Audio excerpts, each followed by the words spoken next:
Hi, welcome to Focus 4, Classroom Management. Now originally I was going to call this offensive teaching versus defensive teaching. Now I definitely hope I don't say the word offensive, so excuse me if I do, because we definitely don't want to have offensive teaching. I grew up in a really small town in Idaho, Wendell, Idaho specifically, and if you know where that is, 10 points. There wasn't a whole lot to do, and the nearest town where there was lots of different things to do was 30 minutes away. And growing up in high school, we didn't always have access to cars or different things, so we were always looking for things to do in our small town. The biggest thing and the most exciting thing for us to do was go to football games on Friday nights. When I was in high school, we were able to win state, and it was like the biggest thing that had ever happened in my small town. So going to football games and being a part of that awesome experience, I learned the basics of football. I'm definitely no prodigy when it comes to knowing different football stats and different things, but I know enough of the basics. And I wanted to use some football analogies to help us today to understand something about classroom management. You see, there's two different parts of football. There's the defense and then there's the offense. The defense, of course, are the ones that are trying to stop the other team from scoring. They're the ones that are trying to do everything they can to protect the touchdown zone, to protect the end zone. See, sometimes I make mistakes I talk about.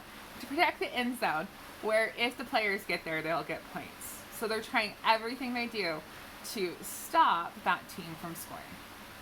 Now, the offense are the ones that are trying to score the points. They're the ones that are your home team that you want to win. They're doing everything they can to get past the other team's defense and score those points. Now, even though that might have been like a shaky example, I was thinking about this when I was thinking about different types of classroom management. You see, as a teacher, we truly have two different types of classroom management. We have offense classroom management and defense classroom management. Offense classroom management are the things that we do, the way we set up our class, the way that we set up our rules and our classroom management systems, the way that we have everything ready to go before the kids even enter the classroom, and the things that we do for positive. To go back to our analogy, really with offense teaching, we're really trying to score a great day in the class. We're trying all we can to help the kids see what they're doing that's positive and help them maintain positive and happy attitudes. The other type of classroom management is defense management. Now, defense management can sometimes be tricky. Sometimes I think that when we watch football, we think, oh, the defense, all they're doing is reacting to the other team trying to score. Now think about when a kid is starting to have a meltdown.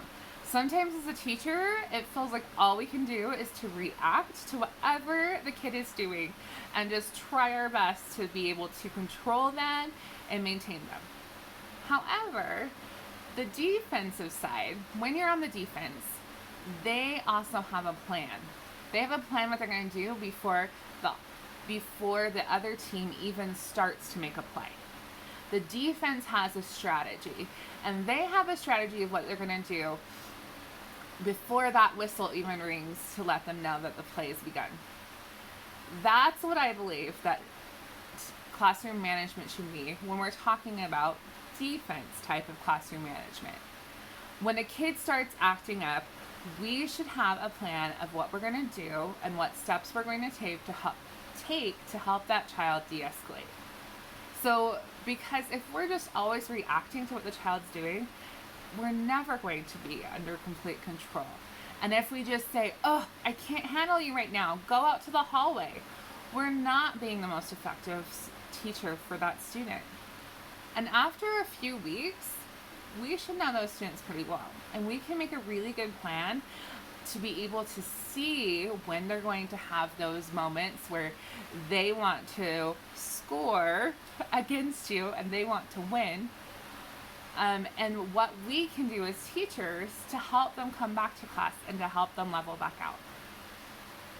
You see, to me, one of the hardest things as a teacher is not trying to get into a power struggle.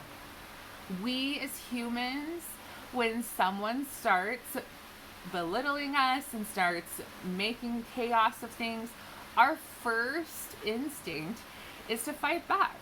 Our first instinct is to go and be really actually defensive. And to be like, well, no, don't do it that way. And to start an argument. That's our human instinct. But as teachers, we're the adults. And when we get into a power struggle with kids and we want to be the ones that are right, we're really not doing anything to help ourselves or those students. When we get into a power struggle with students, there is no winner. When we're constantly just sending kids to the hallway or the office and we're just kind of giving them a message like, we've given up on you. I can't work with you right now. I can't work with you. And to me, that's a sad message to send to kids. Now, there's definitely times when it is appropriate to send kids to the office or to get them out because they're being unsafe to students or things like that. However, I do believe there's a way that we can do it so the students know that we still love them and care for them, but we need to help them get to a better spot. And what we're doing for their best interests. When they think that we're just doing it because we're sick and tired of them or done with them, then the kids are going to just shut down. But when the kids know that they're getting consequences for their behaviors because you know they can do better, the kid will stop and start thinking about it. Now, of course, we're all going to have kids that some of us just don't mesh with. There's always going to be those personality battles. And I myself have had students that I just don't know how to deal with. But that's why we have a team, and that's why we are never alone. Find a teacher that student works well with. Maybe it's a teacher that they've had before, maybe it's a counselor, maybe it's someone else. If you've done all you can and you're just feeling like you're not connecting, reach out to someone else and see if they can help you make connections with this student from their perspective. As you go through and listen to classroom management and the different things I have, I don't want it just to be let's just start another different kind of procedure or routine. I want you to really think about the type of classroom and the type of environment you have and how you manage it and how you manage it and how that affects the kids and affects their behaviors. Are you a classroom teacher that's always on the defense, always trying to stop the kids from scoring and getting what they want and getting out of things? Or are you a teacher that has your classroom set up in a way so that your children are able to follow the classroom management very well and able to feel successful very easily? And those moments that they do break down, they don't feel like they scored or you scored. They feel like you work together to help that kiddo come back down to be at an equal kind of emotion and be able to start over again. Think about that as you do that. Think about the things you want to work on.